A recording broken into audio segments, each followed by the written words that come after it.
Welcome back to the channel. आज हम अपनी PYQ सीरीज़ में स्टार्ट करने वाले हैं CGL 2025 में आए एंटोनिम्स। इससे पहले synonyms, homonyms, one word substitution और एरर्स हम CGL 2025 के ऑलरेडी कर चुके हैं।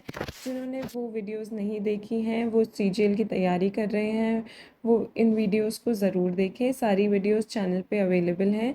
आपको प्लेलिस्ट मिल जाएगी PYQ सीरीज़ के नाम से। आप उसमें सारी टॉपिक वाइज PYQs देख सकते हैं। तो आज हम स्टार्ट कर रहे हैं एंटोनिम्स। पहले क्वेश्चन से स्टार्ट करते हैं। पहला क्वेश्चन है, select the most appropriate antonym of the given word. Word है हमारा रेवरेंस। अब देखो, हमें इसका ऑपोजिट बताना है।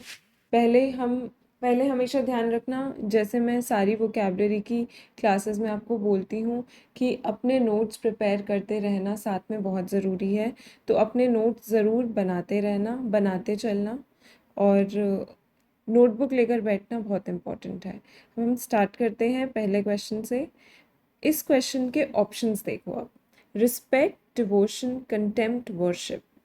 रिस्पेक्ट, डिवोशन और वर्शिप, ये कहीं ना कहीं सेम नेचर के वर्ड हैं। किसी की रिस्पेक्ट करना, किसी को एडमायर करना, किसी की पूजा करना, किसी के लिए डिवोटेड रहना। ठीक है, तो हमारा आंसर ऑटोमेटिकली हो गया ये ऑड वन आउट, कंटेम्प्ट। ठीक है, ये तो हो गया हमारा आंसर, ये तो हो गया हमारा ऑपोजिट वर्ड। अब रेवरेंस का मीनिंग क्या होता है? रेवरेंस का मीनिंग होता है डीप रिस्पेक्ट, और कंटेम्प्ट का मतलब होता है किसी भी बात को या फिर किसी भी आदेश को ना मानना। जैसे कि बहुत कॉमन वर्ड है कि जब कोई कोर्ट का ऑर्डर आता है और जो लोग उस ऑर्डर को नहीं मानते, कोई ऑर्गेनाइजेशन के अगेंस्ट आता है या फिर किसी भी पर्सन के अगेंस्ट आता है, वो अगर उसको अबाइड नहीं करता तो क्या होता है, उसके ऊपर कंटेम्प्ट ऑफ कोर्ट लग जाता है कि उसने कोर्ट के आदेश की अवहेलना की है, उसने कोर्ट का आदेश नहीं माना है। ठीक है, तो ये हो गए हमारे सिनोनिम्स जो कि रिलेटेड है रिस्पेक्ट, डिवोशन, वर्शिप। और कंटेम्प्ट क्या है? हमारा एंटोनियम है। अब रिलेटेड एंटोनियम्स देख लेते हैं। सिनोनिम्स तो यहीं पे लिस्टेड हैं।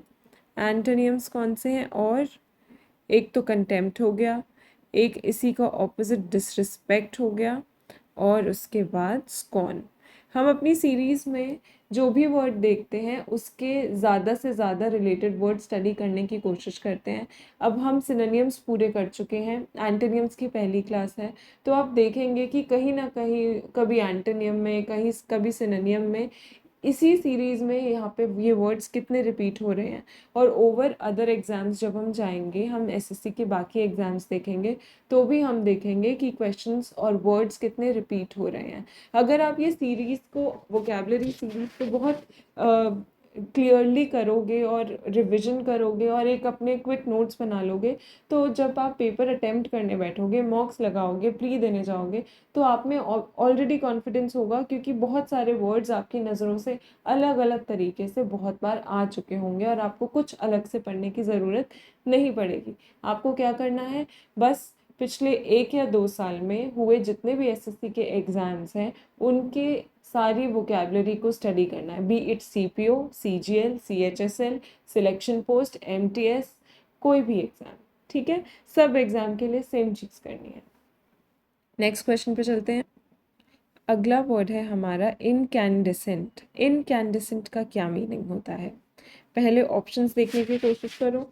वैसे तो इसमें भी वो टेक्निक लग रही है कि हम एलिमिनेट करके एक जो ऑपोजिट वर्ड है उसको अलग कर सकते हैं, क्योंकि ये जो हैं ये सेम नेचर के वर्ड्स हैं, और सिर्फ डस की क्या है, ये इन सब का ऑपोजिट है, और यही इस आंसर का भी ऑपोजिट है।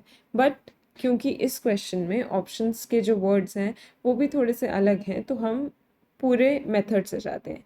इनकैंडिसेंट का मतलब होता है ऐसा ऑब्जेक्ट जो कि ब्राइट लाइट एमिट कर रहा है, या फिर कोई भी जगह जहाँ से ब्राइट लाइट आ रही है, that is incandescent, emitting bright light. और डस्की क्या होता है?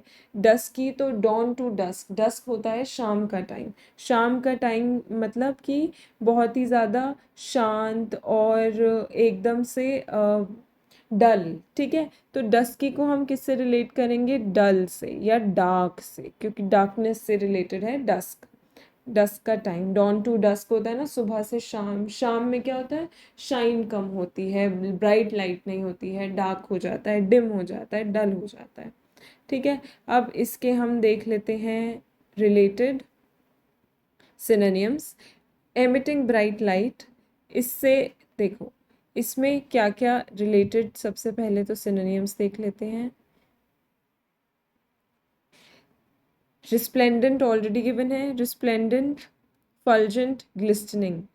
ग्लिस्टनिंग होता है शाइनिंग। शाइनिंग कैसे? जैसे कि हम किसी ऑब्जेक्ट को अगर गीला कर देते हैं तो वेटनेस के बाद जो शाइन आती है ना, वेटनेस की वजह से जो शाइन आती है, जैसे कि फ्लोर, फ्लोर को जब क्लीन करते हैं उस पे गीले कपड़े से, तो वो जो शाइन होती है दैट इज ग्लिस्टनिंग, ठीक है। और इसके अलावा एक और वर्ड है दैट इज ल्यूमिनस। ल्यूमिनस भी इम्पॉर्टेंट वर्ड है। इसके बाद हम इसके एंटोनिम्स देख लेते हैं। एंटोनिम्स क्या क्या हैं? डस्क है, डिम है और डार्क है। दैट्स इट, यही इम्पॉर्टेंट है बस। नेक्स्ट क्वेश्चन पे चलते हैं। नेक्स्ट वर्ड है वॉल्यूबल, ठीक है। अब ऑप्शंस देखो, talkative, garrulous, reticent, chatty. Talkative का मीनिंग हम सबको पता होगा। गैरुलस भी कॉमन वर्ड है बट हो सकता है कि ना पता हो। चैटी पता होना चाहिए, चैटिंग से रिलेटेड है, बात जो बहुत ज़्यादा करता है, ठीक है। अब कहाँ पे प्रॉब्लम आएगी? यहाँ पे प्रॉब्लम आएगी। और ये प्रॉब्लम कैसे सॉल्व होगी? पीवाईक्यूज में ये चीज़ इतनी कॉमन है, जिसने 2 से 4 तरह के एग्ज़ाम के पीवाईक्यूज करे हैं वो आराम से बता पाएगा आंसर। अब हम वर्ड के थ्रू चलते हैं, हम अपनी प्रॉब्लम को सॉल्व करते हैं। सबसे पहले वॉल्यूबल, इसको ये समझो कि जिसमें बहुत ज़्यादा वॉल्यूम हो। वॉल्यूम मतलब वो बहुत ज़्यादा बोलता हो, ठीक है। तो वॉल्यूबल का मतलब है बहुत बोलने वाला, तो इसका मतलब होता है टॉकेटिव, ठीक है। अब इसका आगे देखो, गैरुलस। गैरुलस वर्ड का भी मीनिंग होता है टॉकेटिव। तो टॉकेटिव, गैरुलस और चैटी ये सेम नेचर के हो गए। आंसर क्या हो गया हमारा? रेटिसेंट। रेटिसेंट मतलब वन हु टॉक्स लेस, या जो ज़्यादा बात नहीं करता। अब इससे रिलेटेड सिनोनिम्स एंटोनिम्स देख लेते हैं हम। सबसे पहले सिनोनिम्स देखेंगे, क्या क्या रिलेटेड सिनोनिम्स हैं। टॉकेटिव, गैरुलस, चैटी हम देख चुके हैं, बट कुछ और इम्पोर्टेंट वर्ड्स हैं जो देखने ज़रूर। पहला वर्ड है लोक्वेशियस। लोक्वेशियस भी ऐसे ही आगे हो सकता है किसी ऑप्शन में आपको दिख जाए, तो आपको मीनिंग पता होना चाहिए। वर्बोस, वर्बोस किससे रिलेटेड है? जो बहुत ज़्यादा वर्बल हो। वर्बल और नॉन वर्बल होता है ना, बोलने से रिलेटेड वर्बोस, ठीक है। कम्युनिकेटिव, कम्युनिकेटिव भी ऐड कर सकते हो इसमें। ये दोनों वर्ड्स पर बहुत इंपॉर्टेंट है एसएससी के किसी भी एग्जाम के पॉइंट ऑफ व्यू से। एंटोनिम्स पे चलते हैं, एंटोनिम्स देख लेते हैं। एंटोनिम्स हैं, सबसे पहले रेटिसेंट हम ऑलरेडी देख चुके हैं, बट फिर भी हम अपनी लिस्ट में ज़रूर ऐड करेंगे क्योंकि इम्पॉर्टेंट और कॉमन वर्ड है। और ऐसा ही कॉमन और इम्पॉर्टेंट वर्ड है टैकीटर्न, जो अपने में ही बिजी रहता है, रिजर्व रहने वाला इंसान। और एक और इम्पॉर्टेंट वर्ड है रिजर्व्ड, क्वाइट, साइलेंट, विड्रॉन। ये सब भी हो सकता है। विड्रॉन भी हो सकता है, जो सिर्फ अपने में ही रहता है, लोगों से ज़्यादा कम्युनिकेट नहीं करता है, दैट इज़ विड्रॉन, ठीक है। नेक्स्ट क्वेश्चन पे चलते हैं। हमारा select the most appropriate and antonym of the given word munificent. Munificent का क्या मीनिंग होता है? पहले तो ऑप्शन से हम एलिमिनेशन से निकाल सकते हैं कि लैविश, जेनरस और बेनेवोलेंट, इन सब का मीनिंग सेम होता है, जो कि मीनिंग होता है म्यूनिफिसेंट का।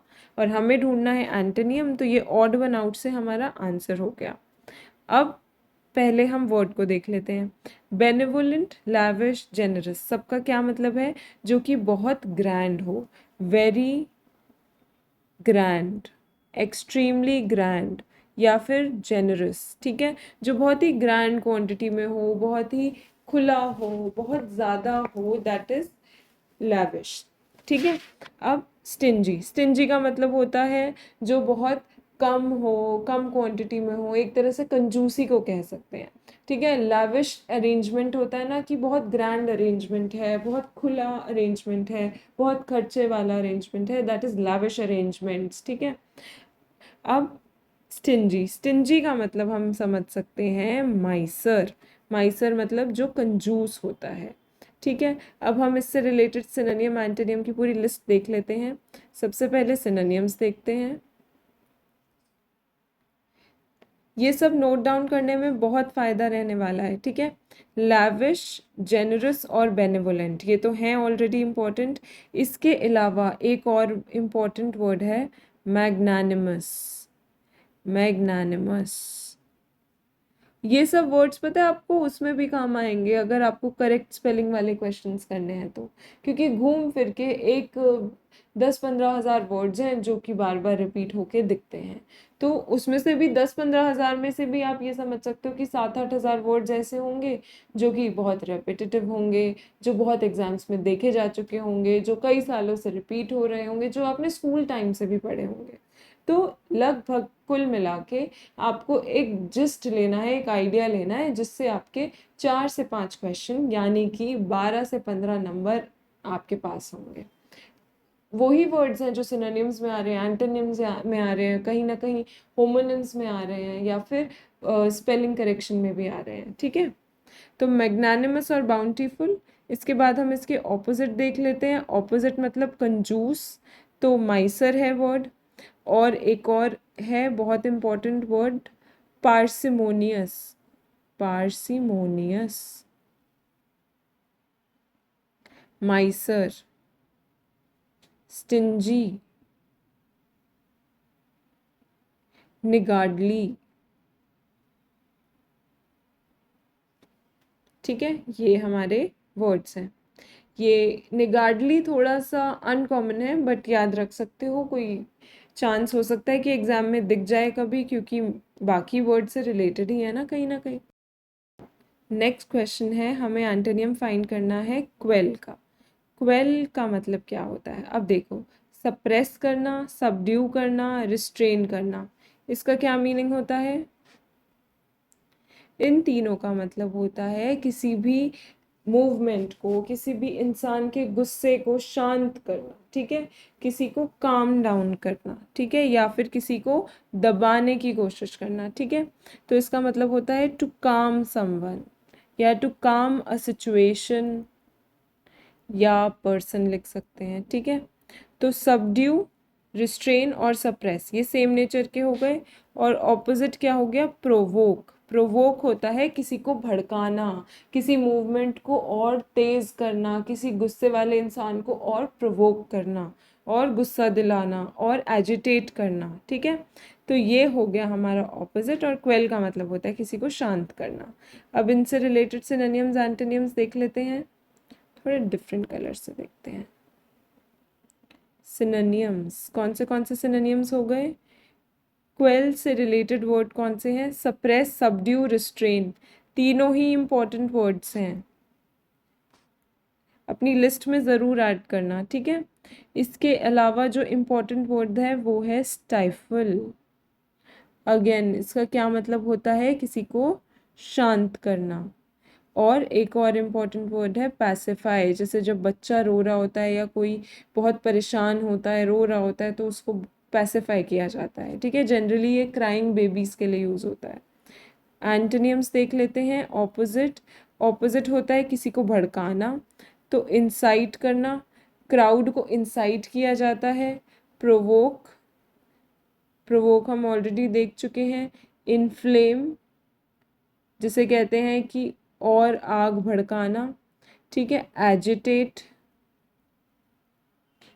ये मैं फिर से लिख देती हूँ if it is not clear. Inflame, arouse करना, किसी को बार बार उकसाना। ठीक है, नेक्स्ट वर्ड पे चलते हैं। अगला वर्ड है हमारा ईसोटेरिक। ईसोटेरिक का क्या मीनिंग होता है? ईसोटेरिक वर्ड ऑलरेडी सिनोनिम्स में भी आ चुका है और बहुत एग्जाम्स में ऑलरेडी भी पूछा जा चुका है। इसका मीनिंग होता है जो कि थोड़ा सा अजीब होता है, जो कि सबको समझ नहीं आता। तो ये थोड़ा सा डिफ़िकल्ट टू अंडरस्टैंड, या फिर ऐसे कह सकते हैं अंडरस्टूड बाय फ्यू, जो कि सीधी सीधी बात नहीं होती। ठीक है, अब इससे रिलेटेड ऑब्सक्योर, क्रिप्टिक और एब्स्ट्रैक्ट। ये क्या है? ये इनका यही मतलब है जो इजीली समझ ना आए, ठीक है। और इनका ऑपोजिट क्या हो गया? ये हो गया इसका ऑपोजिट, मतलब कि स्ट्रेट फॉरवर्ड। इसोटेरिक मतलब जो कि टेढ़ी मेढ़ी बात हो, सीधी सीधी बात ना हो, दैट इज इसोटेरिक। और उसके बाद उसका ऑपोजिट हो गया एकदम स्ट्रेट फॉरवर्ड। तो अब हम सिनोनिम्स और एंटोनिम्स पे चलते हैं। सिनोनिम्स में ऑब्सक्योर इम्पॉर्टेंट है, इसलिए फिर से लिख रही हूँ। क्रिप्टिक भी इम्पॉर्टेंट है, जो कि जल्दी से समझ ना आए। और एब्स्ट्रैक्ट भी इम्पॉर्टेंट है, क्योंकि वो एक क्लियर आइडिया नहीं देता। एब्स्ट्रैक्ट एक सिर्फ ऊपर ऊपर की बात होती है, इसलिए हम इसका सिनोनिम कह सकते हैं। और कौन से वर्ड्स हैं हमारे पास? इसके अलावा हमारे पास वर्ड है हिडन, मिस्टीरियस, ठीक है। और एक और इम्पॉर्टेंट वर्ड है आर्केन। आर्केन भी होता है जो क्लियरली समझ ना आए। अब एंटोनिम्स देख लेते हैं। एंटोनिम्स कौन से हैं? स्ट्रेट फॉरवर्ड हो गया, क्लियर, ऑब्वियस, एक्सप्लिसिट। एक्सप्लिसिट मतलब जो बिल्कुल सामने सामने दिख रहा हो, दैट इज एक्सप्लिसिट। सिंपल। ये हमारे वर्ड्स हैं, ठीक है। नेक्स्ट क्वेश्चन पे चलते हैं। अगला वर्ड है हमारा रिकैल्सिट्रेंस। अब देखो, डेफिएंस, कंप्लायंस, रेजिस्टेंस, रेबेलियन। कोई भी देख के बता सकता है कि डेफिएंस, रेजिस्टेंस और रेबेलियन का मतलब है कि किसी की बात ना मानना, किसी के साथ कोई भी सिचुएशन को रेजिस्ट करना, उसका उल्टा करना। तो रिकैल्सिट्रेंस का मतलब होता है रेजिस्ट करना, स्टबर्न बनना, या फिर इग्नोर करना, या फिर रेजिस्ट करना, ठीक है। जो रेबेल करेगा वो भी बात नहीं मानेगा, उल्टा चलेगा। रेजिस्टेंस रेजिस्ट से ही बना है। डेफिएंस मतलब आप अगेंस्ट जा रहे हो चीज़ों को, आप उन्हें डिफाई कर रहे हो, आप उनसे उल्टा कर रहे हो, ठीक है। और कंप्लायंस का क्या होता है? ये है इसका ऑपोजिट, मतलब कि बात मानना और पूरा एडजस्ट करना। और यही हमारा आंसर है। अब हम रिलेटेड सिनोनिम्स एंटोनिम्स देख लेते हैं। सबसे पहले सिनोनिम्स देखेंगे। स्टबर्न, रिबेलियन, डिफायंस हम ऑलरेडी देख चुके हैं। और एक और वर्ड है जो जिद्दी से रिलेटेड है, ऑब्स्टिनेसी, जो जिद करता है और मानता नहीं है, ठीक है। और एक है इनसबऑर्डिनेशन, इनसबऑर्डिनेशन, ठीक है। एंटोनिम्स देख लेते हैं। एंटोनिम्स कौन से हैं? डोसिलिटी, कॉन्फॉर्मिटी, कोऑपरेशन। ये सब क्या है? जो इंसान बात मानता है, जो सुनता है, जो रेबेल नहीं करता है, ठीक है। ये हमारी लिस्ट हो गई। आगे बढ़ते हैं नेक्स्ट वर्ड पे। आप जितने वर्ड्स नोट करते चलेंगे, आप जितने वर्ड्स, अगर आप ये समझ लीजिए कि अगर आप अभी एक ऑन स्ट्रेच एक वर्ड से रिलेटेड 7-8 वर्ड्स लिख रहे हैं, याद करने की कोशिश कर रहे हैं, तो आपको फर्स्ट रीडिंग में या फर्स्ट लर्निंग में हो सकता है 2 से 3 ही याद रहे। बट जितना ज़्यादा आप नोट करेंगे, जितना ज़्यादा आप उनको बार बार पढ़ेंगे, और मैंने आपको लास्ट वीडियो में भी बताया था जब हम सिनोनिम्स कर रहे थे, कि अगर आप अपने डिफ़िकल्ट वर्ड्स खुद ही हाईलाइट करते चलोगे, या इसी में एडिशंस और सब्ट्रैक्शंस करते चलोगे, सब्ट्रैक्शन मत करना, मतलब एडिशन करते चलोगे कि आपको क्या मुश्किल लग रहा है या इससे रिलेटेड और चीज़ें, तो आपके नोट्स खुद ही इतने बाइबल बन जाएगी आपके लिए कि आपको कोई बुक कुछ भी ढूंढने की ज़रूरत ही नहीं पड़ेगी, ठीक है। अगले क्वेश्चन पे चलते हैं। Next word is pulverise. Pulverise का क्या मतलब होता है? अब ऑप्शन देखो, crush, crumble, shatter, restore. Crush करना, क्रम्बल कर देना, शैटर कर देना, इन सब का क्या मीनिंग है? बर्बाद कर देना, तोड़ देना, डिमोलिश कर देना, ठीक है। क्रश कर देना, एकदम से उसको मतलब एक तरह से एकदम ख़त्म कर देना। और इसी का ऑपोजिट होता है, ये सब क्या हो गए? डिस्ट्रक्शन से रिलेटेड हो गए, ठीक है। तो इसको हम कह सकते हैं डिस्ट्रॉय करना। और रिस्टोर जो है वो ऑपोजिट हो गया। रिस्टोर का मतलब है किसी चीज़ को बनाना, किसी चीज़ को बिल्ड करना। तो हम सिनोनिम्स और एंटोनिम्स देख लेते हैं अब।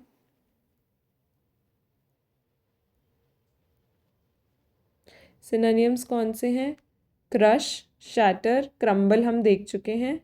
इसके अलावा ग्राइंड, डिमोलिश, स्मैश, स्मैश में भी तोड़ फोड़ होती है, और ब्रेक, ये तो कॉमन वर्ड्स हैं, but crumble, shatter important words हैं, ठीक है, ये इम्पॉर्टेंट वर्ड्स हैं। एंटोनिम्स देख लेते हैं। Antonyms, restore, repair. एक दो इजी वर्ड्स मैं इसलिए मेंशन कर देती हूँ कि जब आप पढ़ो तो आपको मीनिंग याद आ जाए। रिकंस्ट्रक्ट, रिवाइव और रिन्यू भी कह सकते हैं, ठीक है। तो ये क्या हो गए? पल्वराइज का मतलब होता है, नेगेटिव वर्ड है, किसी भी चीज़ को डिस्ट्रॉय कर देना, बर्बाद कर देना, तोड़ फोड़ कर देना। और उसका ऑपोजिट होगा किसी चीज़ को बनाना, संभाल के रखना, रिकंस्ट्रक्ट करना, ठीक है। अब नेक्स्ट क्वेश्चन पे चलते हैं। नेक्स्ट वर्ड है हमारा इंसिपिएंट। इंसिपिएंट का क्या मीनिंग होता है? इंसिपिएंट का मतलब होता है कोई चीज़ जो अपने बिल्कुल ही बिगिनिंग की फॉर्म में होती है, इंसेप्शन की टाइम में।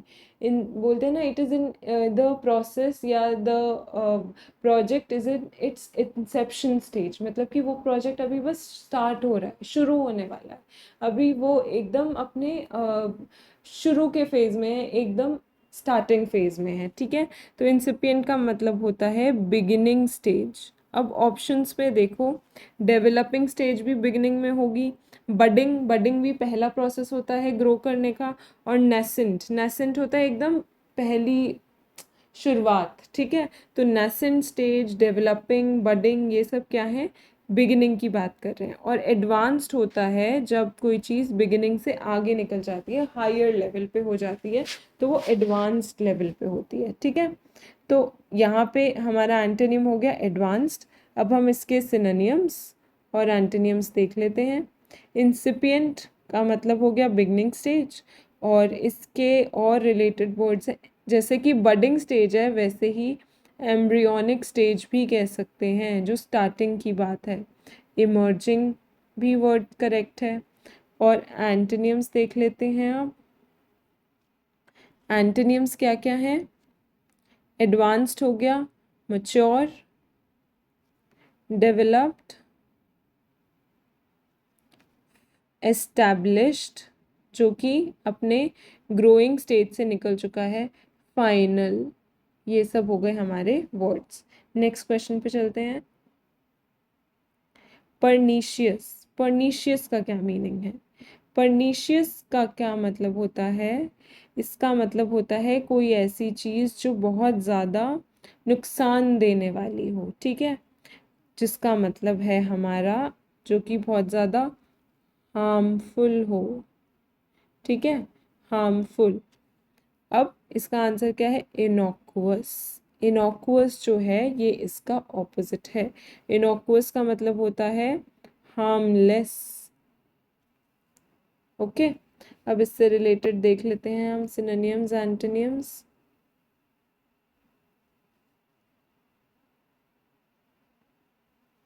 पहले सिनोनिम्स देखेंगे। परनिक्विस का मतलब होता है, परनीशियस भी कह सकते हैं, परनिक्विस भी कहते हैं, दोनों तरह की वो कैब प्रोनाउंसिएशन यहाँ पे एप्लीकेबल है। इसमें वायरुलेंट, नॉक्शियस और हार्मफुल ऑलरेडी गिवन है, जो कि इम्पॉर्टेंट है। इसके अलावा detrimental is an important word, malignant is an important word, malignant is an important word, damaging भी इम्पॉर्टेंट है, क्योंकि ये सब किससे रिलेटेड है? हार्म पहुंचाने से रिलेटेड है। और अब एंटोनिम्स देख लेते हैं। इसकी ऑपोजिट है बेनिग्न। बेनिग्न मतलब जो कि नुकसान ना दे, सेफ हो। और बेनिफिशियल, हार्मफुल का ऑपोजिट होगा जो फ़ायदा दे, बेनिफिशियल। हार्मलेस और innocuous, innocuous is an important word, ये ध्यान रखना, क्योंकि ये अनकॉमन है, याद ना रहे तो ज़रूर ध्यान रखना। अगला वर्ड है, select the most appropriate antonym of the word lugubrious. Lugubrious का क्या मीनिंग है? ऑप्शन से बहुत अच्छे से समझ आ पा रहा है। Joyous, mournful, gloomy, sorrowful. Mournful, gloomy, sorrowful, इन सब का क्या मतलब है? सैडनेस से रिलेटेड है। ल्यूग्यूब्रियस भी यही होता है, ग्लूमी और सैड। ठीक है, और हमारा करेक्ट आंसर क्या हो जाएगा? जॉयस। जॉयस क्या हो जाएगा? इसका ऑपोजिट हो जाएगा। अब इसके सिनोनिम्स और एंटोनिम्स देख लेते हैं। सिनोनिम है मॉर्नफुल, ग्लूमी, मेलनकली। मेलनकली बहुत इंपॉर्टेंट वर्ड है, कई बार देखा गया है, रेपिटेटिव फेवरेट वर्ड है एक तरह से। मेलनकली मतलब सैड होता है, ग्लूमी होता है। ग्लूमी और मेलनकली कॉमन वर्ड्स हैं जो एग्जाम में बार बार आते हैं। और एक होता है डल और डिप्रेसिंग से रिलेटेड है, डिसमल। ठीक है, अब आगे देखो, एंटोनिम्स में देखो, चीयरफुल, जॉयस, जुबिलेंट,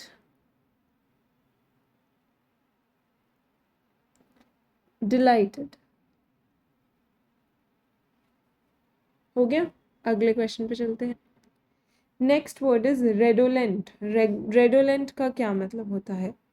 रेडोलेंट का मतलब होता है जिसमें बहुत ज़्यादा फ्रेग्रेंस हो। तो रेडोलेंट का मीनिंग है हैविंग गुड फ्रेग्रेंस, मतलब कि जो फ्रेग्रेंट है।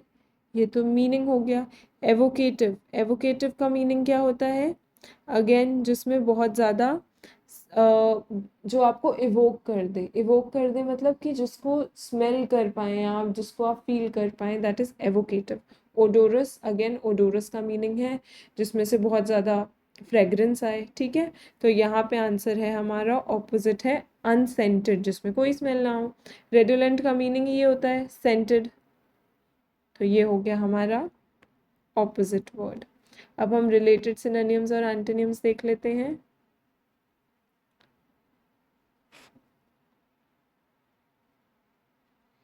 रिलेटेड वर्ड्स बताने का पर्पस ये है कि आपके लिए ये क्लास यूज़फुल रहे और आपको एग्ज़ाम में हेल्प करे। वोकेबलरी, हमें पता है कि हमारे 25 क्वेश्चंस में से 4 क्वेश्चन वही नहीं आएंगे जो अभी हम यहाँ पे 30 to 40 क्वेश्चंस करेंगे। बट अगर हम रिलेटेड वर्ड्स पढ़ेंगे, अगर हम इनसे रिलेटेड सिनोनिम्स एंटोनिम्स देख लेंगे, तो प्रोबेबिलिटी बढ़ जाएगी कि एग्जाम में आने वाला क्वेश्चन हमें पता हो। और अगर क्वेश्चन नहीं पता तो हो सकता है ऑप्शंस में ये यूज़ हो जाए। ठीक है, सिनोनिम्स देखते हैं इससे रिलेटेड। ओडोरस, फ्रेग्रेंट, एवोकेटिव हम देख चुके हैं। इसके अलावा सेंटेड है वर्ड, एरोमेटिक है। Aromatic is an important word, aroma से बना है।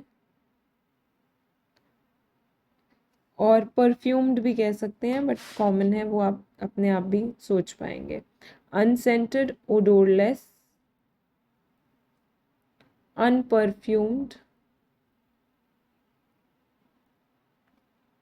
ब्लैंड जिसमें कोई स्मेल ना हो, कोई टेक्सचर ना हो, टेस्ट ना हो, और इनओडोरस। ओडोरलेस भी होता है और इनओडोरस भी होता है। ओके, नेक्स्ट क्वेश्चन पे चलते हैं। Next is इनपेक्यूनियस। इनपेक्यूनियस का क्या मीनिंग होता है? इनपेक्यूनियस का मतलब होता है, ऑप्शन से बता सकते हो वैसे तो, इंसॉल्वेंट, इंडिजेंट, पेनीलेस, मतलब हैविंग लेस मनी, जिसके पास कम पैसे होते हैं। लेस मनी या वेरी लेस मनी कह सकते हैं। और इसका ऑपोजिट हो गया वेल्दी, और यही हमारा क्या हो गया? एंटोनियम हो गया, आंसर हो गया। रिलेटेड वर्ड्स देख लेते हैं।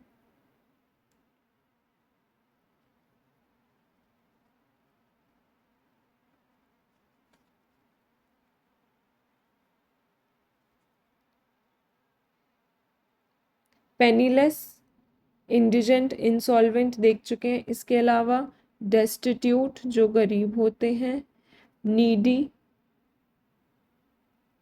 इम्पवरिश्ड। Antonym wealthy, affluent, prosperous, opulent, fortunate. अगले वर्ड पे डिसेंबल। डिसेंबल का क्या मतलब है? Disguise, reveal, obscure, pretend. अब इसमें से डिस्गाइज करना, प्रिटेंड करना और छुपाने की कोशिश करना या सीधी सीधी बात नहीं करना, ये सेम नेचर के वर्ड्स हो गए। हमारा आंसर हो गया बता देना, रिवील कर देना, छुपाना नहीं। तो डिसेंबल का मतलब होता है हाइड करना, और डिस्गाइज, ऑब्सक्योर, प्रिटेंड का मतलब होता है कि किसी चीज़ को छुपा के रखना, रिवील ना होने देना। अब रिलेटेड देख लेते हैं। वर्ड तो हमें समझ आ गया, क्या वर्ड है? किसी भी चीज़ को हाइड करने के लिए वर्ड होते हैं फेन। फेन इम्पॉर्टेंट वर्ड है। मास्क करना और camouflage. Camouflage is also an important word.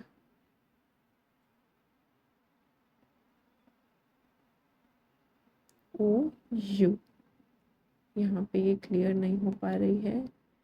Camo flash. Antonyms पे चलते हैं।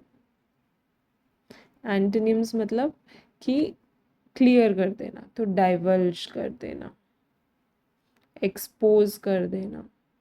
रिवील ऑलरेडी लिखा हुआ है, डिस्क्लोज भी हो सकता है। नेक्स्ट वर्ड पे चलते हैं। अगला वर्ड है हमारा विंडिकेट। विंडिकेट करना क्या होता है?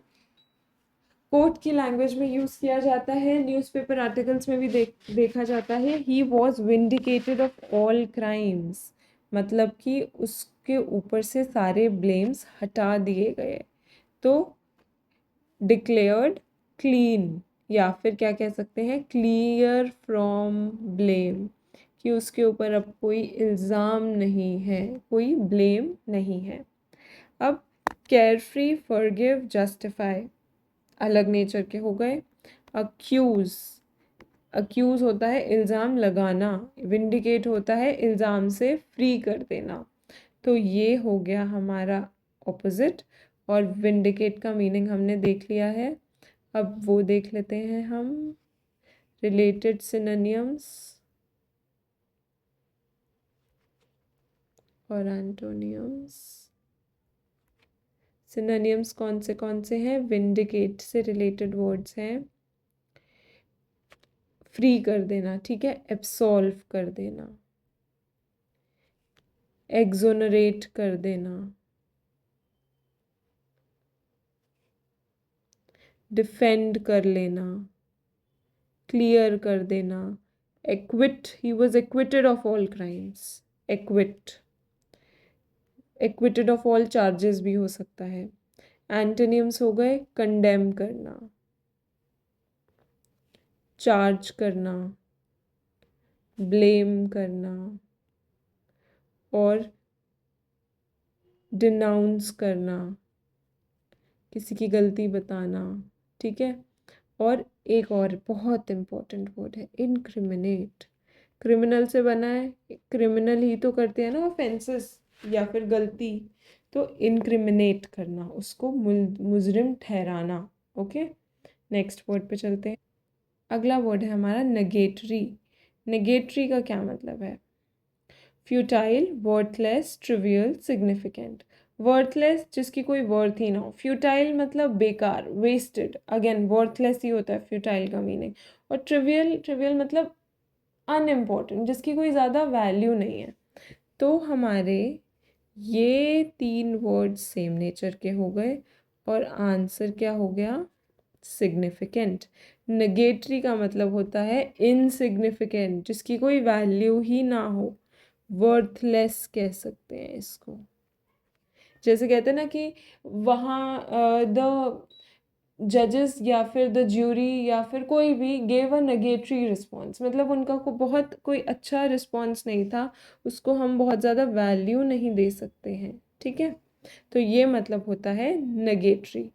अब इसके सिनोनिम्स और एंटोनिम्स देख लेते हैं। Related synonyms futile trivial important है, इनसिग्निफिकेंट वेन मतलब यूजलेस, पॉइंटलेस। एंटोनिम्स देख लेते हैं। एंटोनिम्स कौन से हैं? इम्पॉर्टेंट, सब्सटैंशियल, सब्सटैंशियल पार्ट मतलब बहुत सारा हिस्सा, बहुत इम्पोर्टेंट पार्ट। नोटेबल, वैल्यूएबल, ये वर्ड्स हो गए हमारे। आगे बढ़ते हैं नेक्स्ट पे। Next word is furtive. Furtive का क्या मतलब होता है? फ्यूटिव, कोवर्ट, स्नीकी, स्टेल्दी, इन सब का क्या मीनिंग होता है? सीक्रेटिव रहना, सीक्रेटिव रहना, अपनी बातों को छुपा के रखना। और ओपन होता है इसका ऑपोजिट। तो ये है हमारा एंटोनियम। और रिलेटेड एंटोनियम्स देख लेते हैं। ओपन जैसा ही वर्ड है फ्रैंक, और है पब्लिक, और है ट्रांसपेरेंट, और कैंडिड। ठीक है। और सीक्रेटिव, इससे रिलेटेड वर्ड्स देख लेते हैं। सीक्रेटिव हो गया, स्नीकी देख लिया, कोवर्ट इम्पॉर्टेंट है। और इसके अलावा एक और है क्लैंडस्टाइन, क्लैंडस्टाइन अफेयर्स, जिनके बारे में किसी को पता नहीं होता, ऐसे काम। और एक और इम्पॉर्टेंट वर्ड है सरेपिटियस, सरेपिटिशियस, हिडन।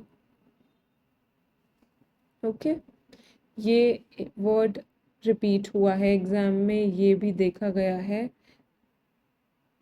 पुराने पीवाईक्यूज में। आगे चलते हैं अगले क्वेश्चन पे। वोसीफेरस, वोसीफेरस का क्या मीनिंग है? ऑप्शंस देख के अपने आप आंसर आइडेंटिफाई कर सकते हो। नॉइसी, लाउड, बॉइस्टरस, मतलब कि वोसीफेरस का मतलब है लाउड। और ये हो गया हमारा ऑपोजिट। अब सारे सिनोनिम्स एंटोनिम्स देख लेते हैं इससे रिलेटेड। वोसीफेरस का मतलब है लाउड।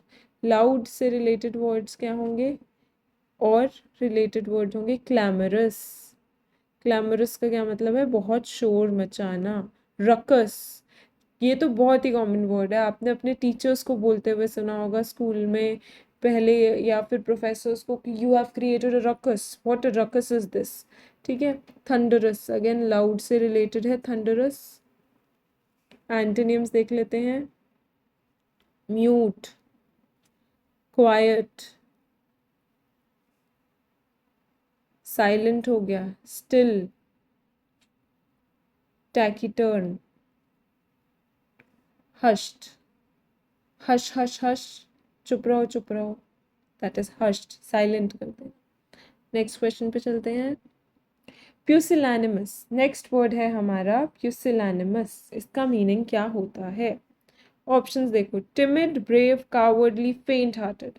फेंट हार्टेड कमजोर दिल वाला, कावर्डली डरपोक, टिमिड अगेन डरपोक जिसको डर लगता है।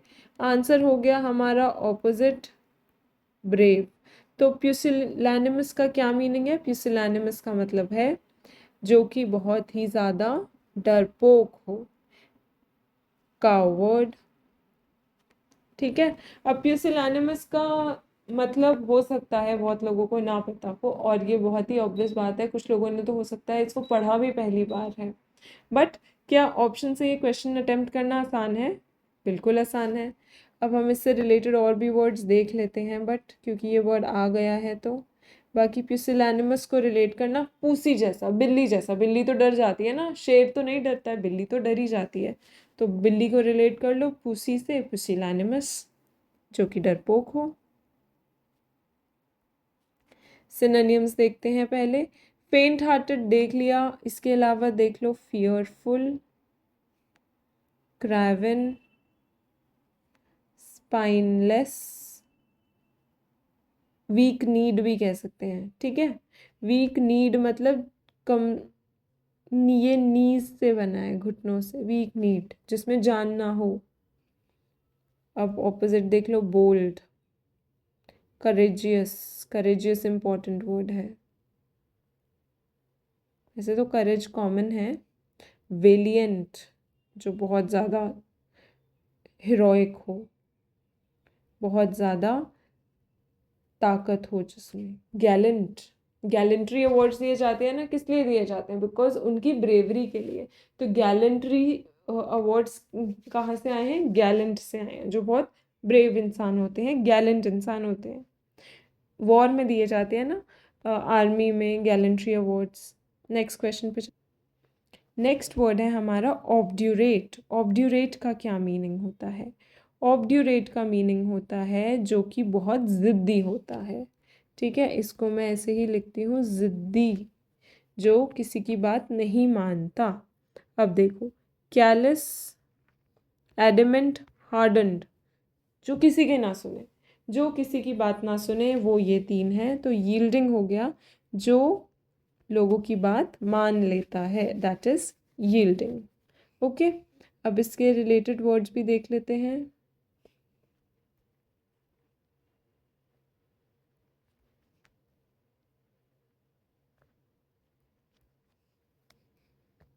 सिनोनिम्स कौन से हो गए?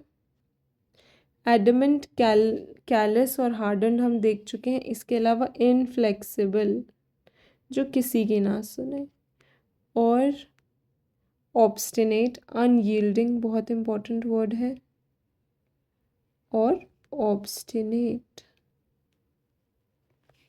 एंटोनियम्स देख लेते हैं। जो की बात सुने, कंप्लायंट हो, डोसाइल हो,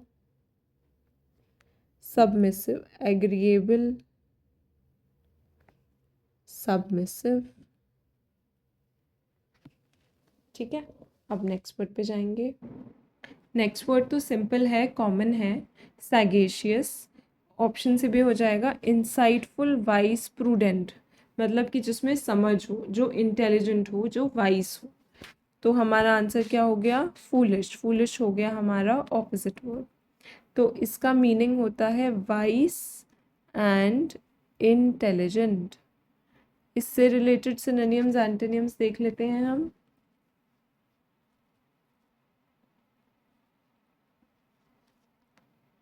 सैगेशियस मतलब इंटेलिजेंट। इससे रिलेटेड वर्ड होंगे एस्ट्यूट, जो कि एग्जाम में देखे जाते हैं, जुडिशियस, और डिसर्निंग।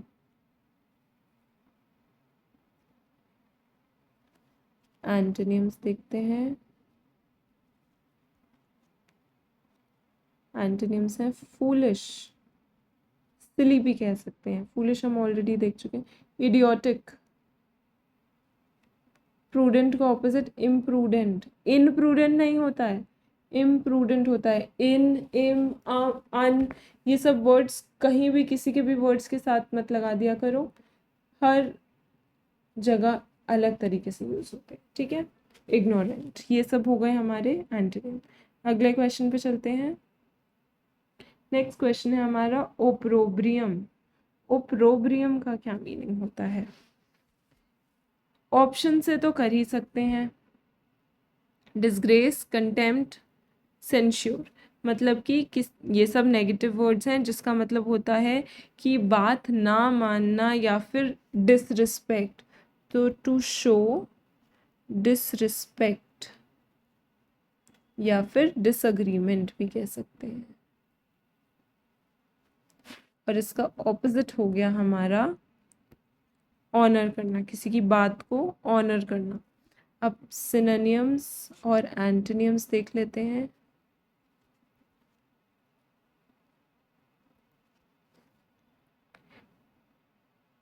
सेंश्योर इम्पॉर्टेंट वर्ड है। शेम कह सकते हैं। जैसे फेम होता है, वैसे ही ऑपोजिट होता है इनफेमी, इनफेमी, रिप्रोच। एंटोनिम्स हो गया क्रेडिट, एडमिरेशन, किसी की रिस्पेक्ट करना। ओके, अगले क्वेश्चन पे चलते हैं। लैसिट्यूड, लैसिट्यूड का क्या मीनिंग है? लैसिट्यूड का मीनिंग होता है टायर्डनेस। अब देखो, एग्जॉशन, एपैथी, विगोर, लेथार्जी, यहाँ पर हमारा सबसे अलग वर्ड क्या निकल के आया है? विगोर।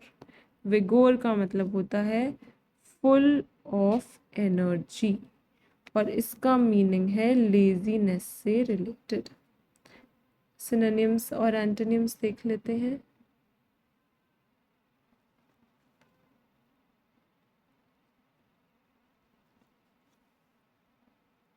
weariness, fatigue, exhaustion, sluggishness।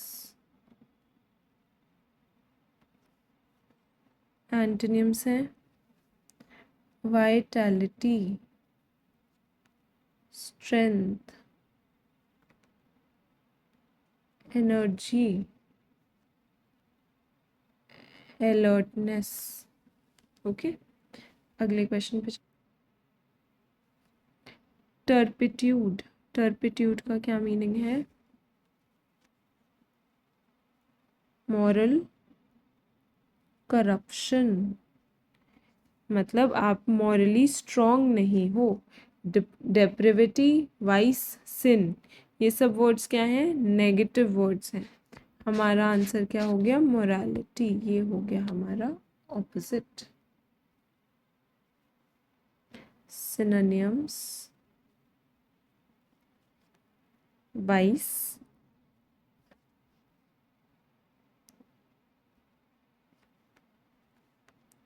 सिन, ये सब ऑलरेडी गिवन है। विकेडनेस, विकेड होते हैं ना चालाक, और बेसनेस। एंटोनियम्स कौन से हो गए?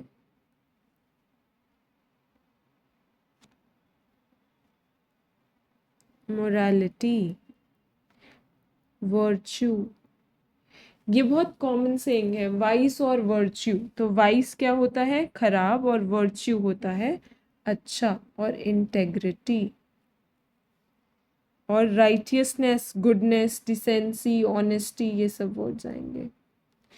गुडनेस, राइटियसनेस किससे बना है? राइट होने से बना है।